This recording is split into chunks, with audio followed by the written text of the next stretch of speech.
Classic throwing it away with no time left. Why put it? I guess. Why have an untimed down if you're going to do that with it, right? Yeah. Basically. All right. Is this game?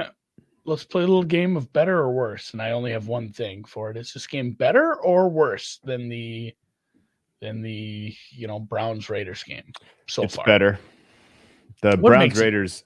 What makes it better? Because the Browns Raiders Justin game Jefferson? was just a kick in the nuts in a lot of ways. And so yeah, to tease us that way, to get the Browns back in, to get the crowd into it, and then to have it all come crashing down with like a really like soft drive there at the end and a long field goal and Derek Carr swooping and psyched up like that was just not that was just a horrendous way to end the Browns season. Felt fitting though. The entire Browns season was a difficult watch, and that was difficult. So let's put a. We should start doing. Remember when Wob used to do that with when people got dunked on really hard? He put them in a graveyard. Yeah, we need something like that for when we finally pour one out. They don't have to be mathematically eliminated. They have to be deep dive eliminated. Deep dive eliminated. Yeah, deep dive eliminated. The Browns are deep dive eliminated at this point. And it's over. And that was tough. It was a tough way to end. This game has been look if you bet the Vikings in this game, if you lay the points with the Vikings in this game, your mind is spinning like what is going on. If you bet the Bears in this game, you're probably like, I don't know if I'm in it or not. If you bet the over in this game, you've thrown your TV out the window.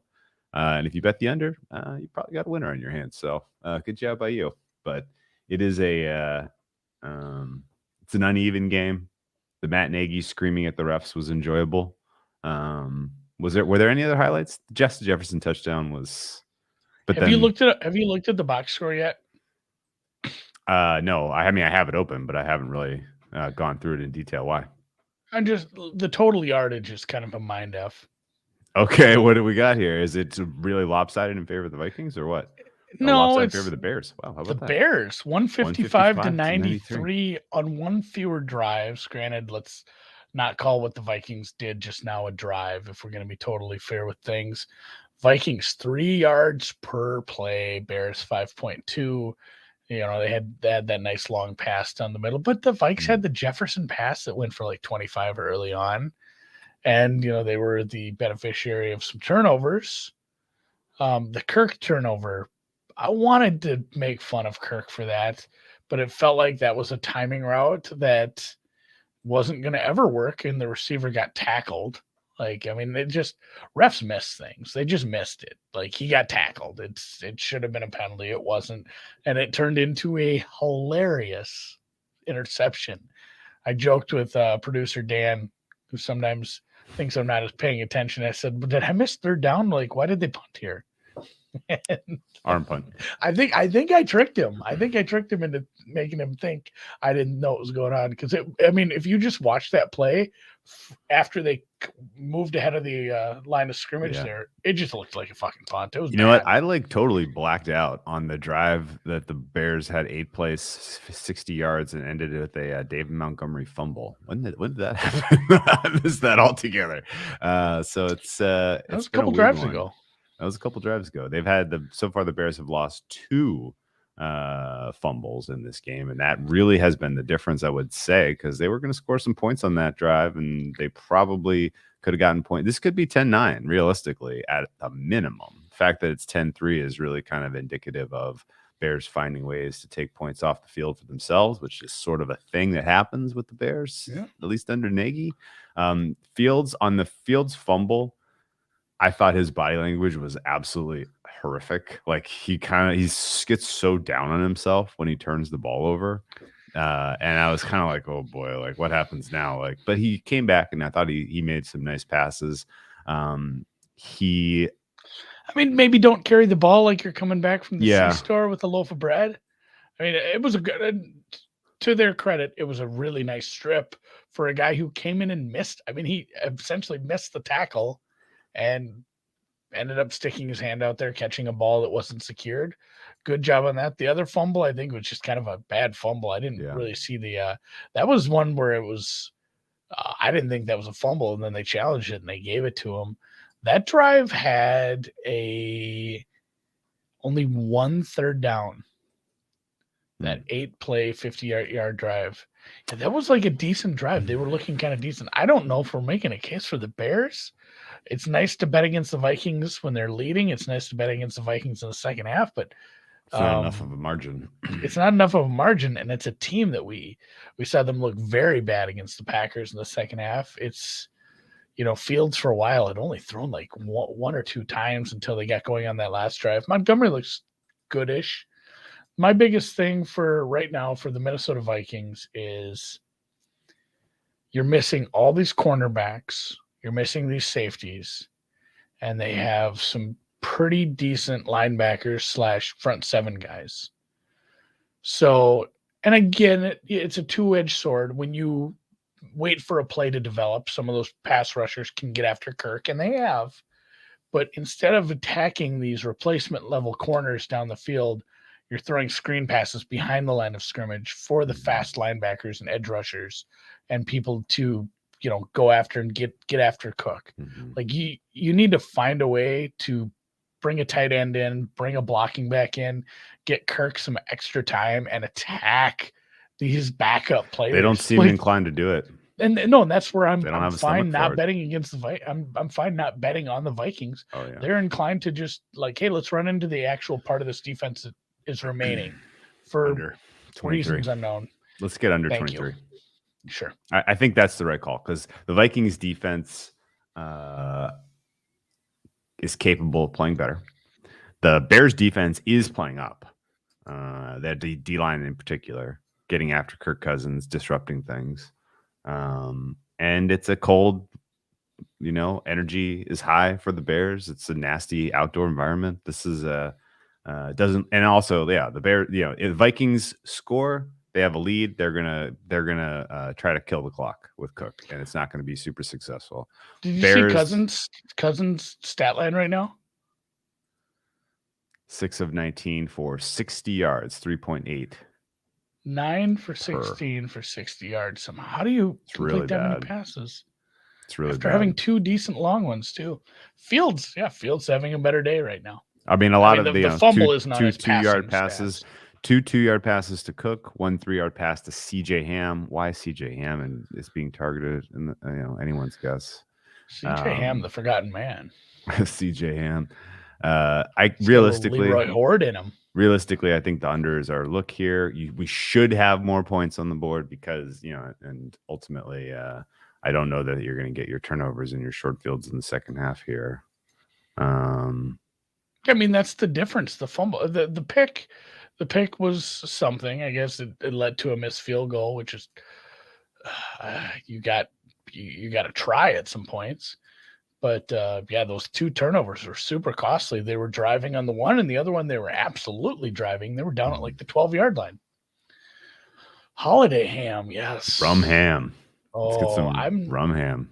I'm not making a ham this year, and it doesn't feel good. I should smoke one just for like. Do people do New Year's hams? Yeah, of course. They do now. Holidays ham is a holiday ham. Boxing Day ham. Here's a question about the juice. I wouldn't pay extra for. No. I wouldn't pay 13 cents for the hook there. Not at 23. No. I guess again a couple of things going for the under beyond what we've mentioned so far. The two coaches. That's huge. The fact that if this kind of margin stays around 7, we get to a point where you have more fourth down attempts for the Bears. You have potentially some red zone futility, which feels like a thing with these guys. I could see a world where the Bears gain another 200 yards in the second half, but still finish with around 3 points. Like I could see that playing out here. I mean, Fields has been somewhat accurate. I think his fourth down pass was pretty nails. But that was like a super difficult pass. Like why that was what the play drawn up on fourth down. You remember what I'm talking about? Yeah. Oh, like that was like one of the harder throws, and that was where that's what they told him to do. he made it happen. So he's having an okay game. I could see him getting back into this, but ultimately, I think it's gonna there's gonna be some red zone futility. And I like the way the Bears defense is playing, even with all those bodies gone. Oh, for sure. I mean, you can tell like there's. I mean, just everybody. It's a team sport, guys. That's how that works. But like Roquan is all over the place, and you can just tell that Hicks is out there. Quinn's great. Even Bruce Irvin. Let's give Bruce Irvin some love, even though he's finding out he's kind of a wild man from some people who would know this. And shout out to our Manhattan Jaspers, even though apparently it's a college that's in the Bronx, I'm being told, which is a really dumb name for a team. Go Manhattan. Go Manhattan, go. Mm. Yeah, let's talk basketball and bowl games. Let's talk other stuff. Anything one final point on this, and I think maybe the most glaring thing I'm seeing, and it's something I've missed for the past couple of years. It is like 35 degrees in Chicago. You don't have a lick of hair on your head, and you're wearing a fucking visor. Like, put on a toque, put on a stocking. Are you telling me Matt Nagy has minus EV tendencies? I'm just learning this today. Well, that's the thing. Like, does he think he's? I'm trying to think of somebody who has like a look, like, he's got to have that like Johnny Depp wearing like 800 scarves and shit. Sure. Yeah. Like, does he think he's, he's like some beacon of fashion, or that he has this mystique that he has to always wear a visor? It's cold. Don't wear a visor anymore. It's stupid. And you have the Tommies. The Tommies did make it interesting. I bet a team, Drew, they lost the second half by 16 points and still covered as a favorite. Oh, wow. Yeah. They were up by a bunch. Who? It was the St. Thomas, Minnesota Tommies over Nebraska Omaha, up 46-23 at half, lost the second half 34-50. UNO by 7.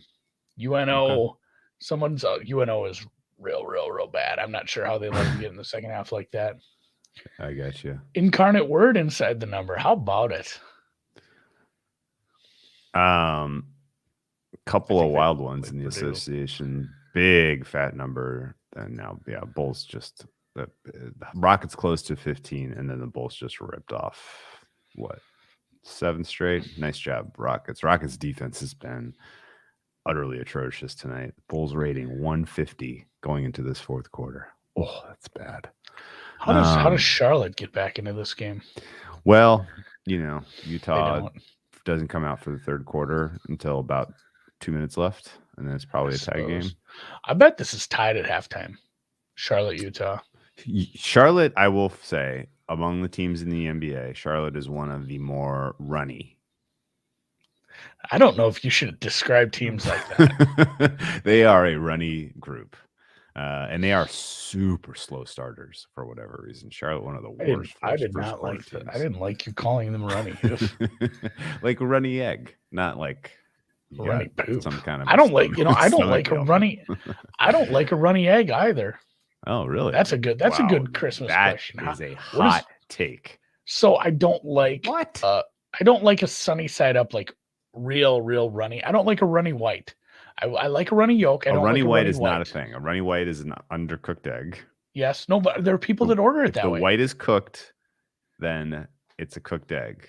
All right. So here's the best possible way to cook an egg. Always has been, always will be poaching. Poaching eggs are perfect. But that gives you a creamy yolk as well. You do need a creamy yolk. Yeah, but I know people who eat it with a runny white. Yeah, that is an egg that's just not good. Yeah.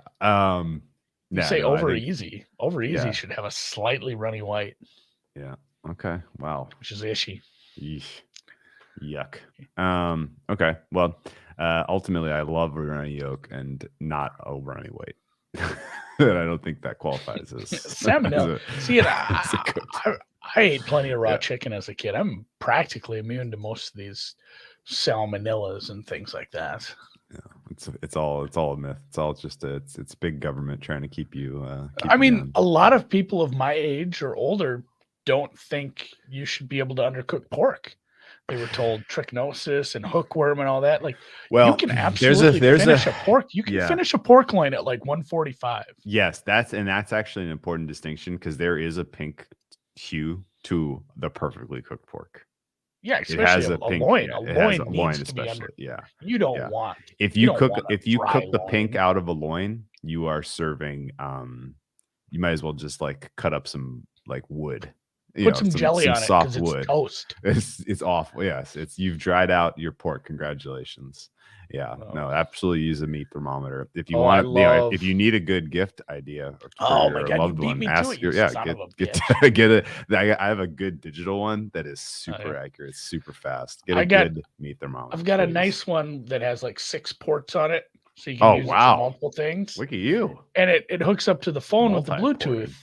Well, you do. I use it outside for the grill quite a bit. Smart. The Traeger has its own, but the just charcoal grills, it's nice. But I use that a lot on when I do loins.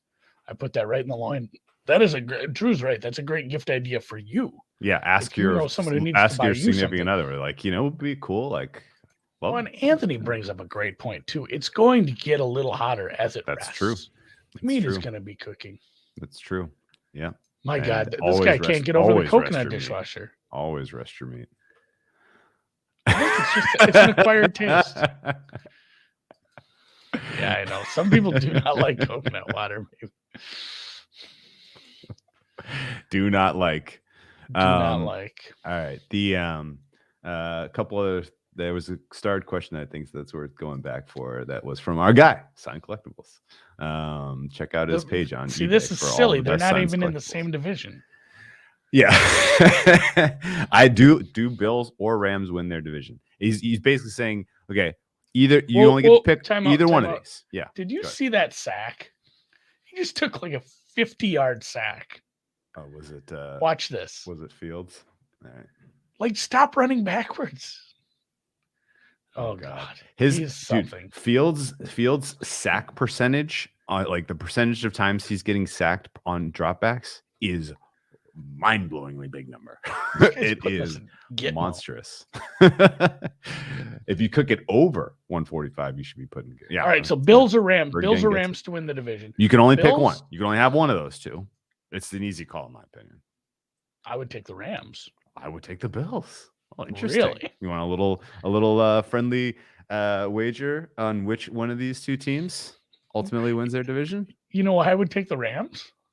Why? Because I already have the Bills. Oh. Okay. Yeah. But if you can only have one, you would go Rams, huh? I would think the Bills are the value right now based on the tiebreaker thing that, we went over a couple times already. If things hashed out pretty normally, especially now that we have the loss to the Colts for the Pats, things can hash out where the Patriots and Bills end up with the same record. Bills would win the division. I would love that. That would be a nice little swing for my portfolio. Although I'd like it to happen where Mac Jones doesn't look too bad. Kind of still keeps his little lead here. Yeah. Okay, so a couple of thoughts. Number one, I like the Bills in general this week. I think Bills on the money line is one of the better plays on the board right now. Okay. I really was into that over. Like, I was hot on it, and now kind of digesting. Like it was a Sky album? Well, yes. Into it. I was into that. I was into that. And it looks like there's not going to be any healthy wide receivers for New England. So that has me kind of a little concerned about what New England's game plan is going to be in terms of run pass splits and trying to shorten the game a little bit. So I think that over is going to be a little dicey now. So I'm cool on that. Still love the over in the Baltimore-Cincy game. That's the best total on the board, in my opinion. Somebody was talking about this game that we're watching right now early this morning, and we were making fun of Zimmer for the fact that he'd run the ball too much, as one does. And then someone posted the picture of Zimmer and his super hot young girlfriend, which is not the best part. The best part was the comment under this. He says, no wonder he's out there trying to shorten the game. Kudos. Yeah. Kudos. If you're an older man, though, and you have a young girlfriend, you should want to lengthen the game, if you know what I mean. You should want to with this. I'm not comfortable. I love this. It's making me feel funny. you should want to lengthen the experience, not shorten the experience, is really what I'm saying. Sure. Yeah. I gotcha. All right, Hornets plus 17.5 first half. Here well, I want to to ask you one question about the Rams thought. So if you're like that high on the Rams, you're basically you've given up on the Cardinals. You think I haven't, but I think there's a definite path. Like the path is for sure there for them to get this done. The schedules are, possible. Purple. The chat's getting filthy. How have we never done a for him's ad? By the way, it's a good question. The path. I'm not in the marketing department, so I don't know. No, the path for the Rams is for sure there. So I don't think that's a dead ticket if you have it. Okay, so what I wanted to ask specifically that Colts Cardinals game. Colts were a lopsided bet last week. That market was lopsided. Everybody wanted Colts. Number moved like crazy. It was all Colts, and they won. They returned. Everybody gets their money, and now that's the hot side. No one wants anything to do with the Cardinals, who just lost to the friggin' Lions. I'm willing to mulligan the Cardinals on that personally. But where I'm interested in this market is the look ahead here was 5. Yeah, and now it's a big adjustment. I know it's a big adjustment. Much in 1 week with no real injury. It's a lot. I mean, are we saying that Hopkins isn't an injury? I get that they just didn't adjust it. Limits are low. I'm calling shenanigans on that, saying like I'm fine with the adjustment. It's probably a little much. 3.5 to 1 is still a lot. It's not it's 3.5 to 1 is 3.5 to 2.5. It's the same thing. It's another couple percentage. I'm fine with the adjustment. I think it's probably too much, but not enough where I'm getting in bed with a bounce back for the Cardinals. I'm not a believer in that team right now. I wasn't a believer before we said like you. So you look at that as Colts are pass, and you're not getting a good enough price on the Colts. So you're passing. Is that where you're passing? That's where I'm at. Okay. There's lots of games to bet on Christmas. Turns out. We got a couple football games. We got a couple basketball games. Kind of going to be. There's been a couple other Christmases where we've had NFL. I'm not imagining that, right? Yeah. No, that's for sure has happened. Because it was interesting. NFL kind of going at the NBA on their turf. Usually the NFL steps aside and they let baseball have their. Are we going to segue into a West Side Story ad? No. Well, if the NFL would they be the Sharks or the Jets? Story. Have you seen Rotten Tomato scores for West Side Story? By the way, holy shit! Good? How good is this movie? No. Is it really good? I'm doing a totally off the cuff native. I'm for sure going. I love a musical. And this one supposedly is an all timer. Steven Spielberg. When was the last time? Yeah, when was the last time? You had a chance to see this type of, yeah, there's a lot going on. No, I'm not being serious. I will not see West Side Story. I will not see West Side Story. Really? I don't care how good the ratings are, and I don't love a musical.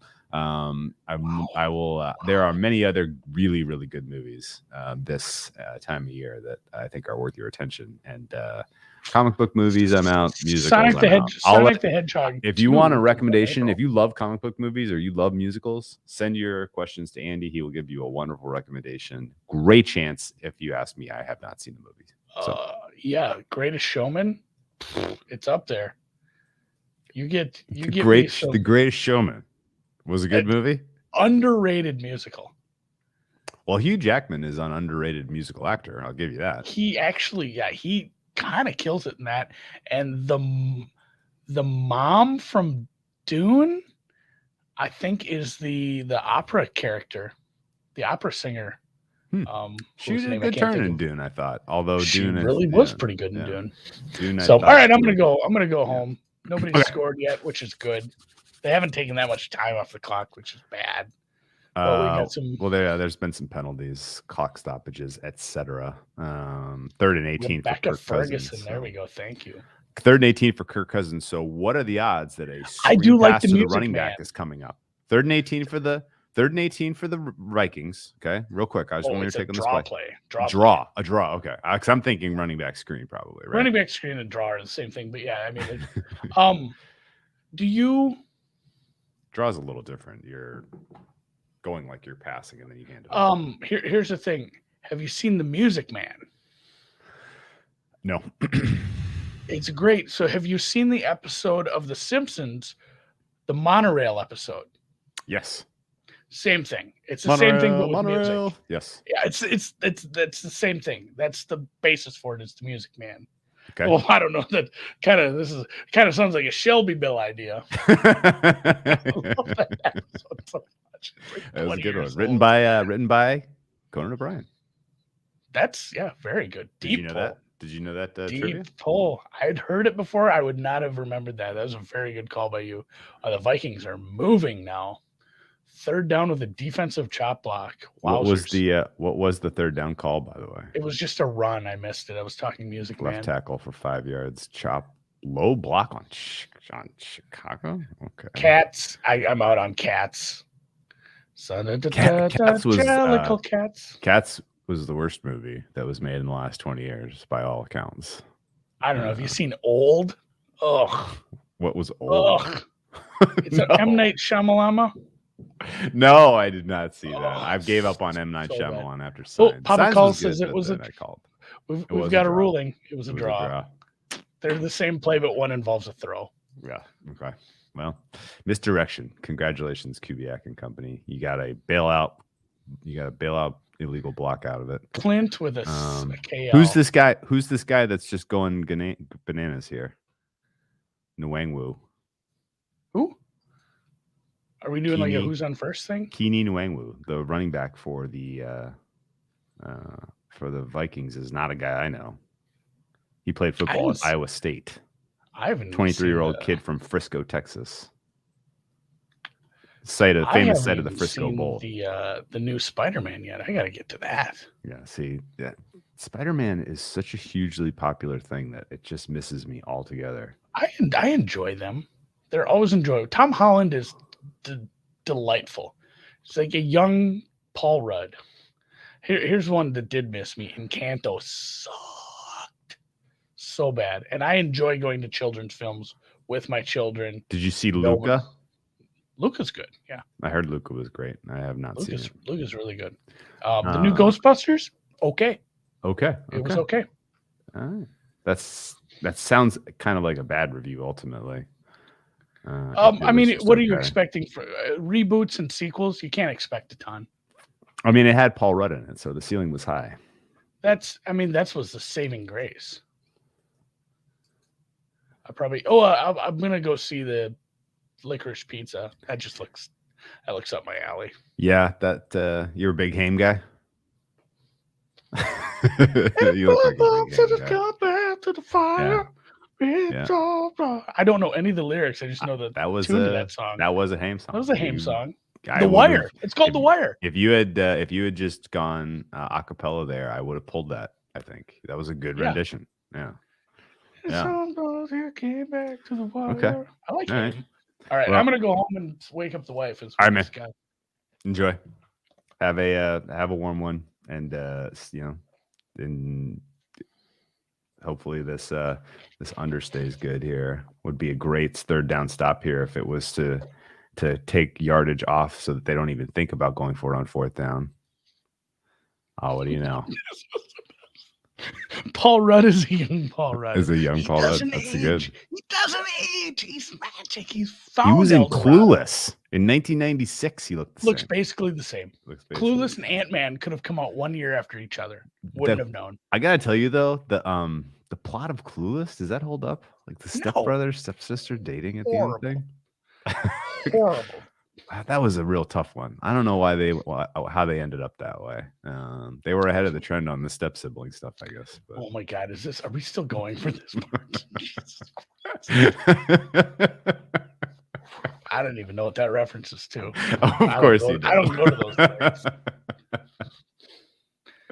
All right. Well, good job by Paul Rudd, I guess. We'll wrap it up here. Good halftime show, and we'll catch you guys on. Hey, should we do these tomorrow? Yes. All right, let's do it tomorrow too. Why not? Okay. Tuesday football. Let's do it. We can only get to celebrate Tuesday football once every pandemic. So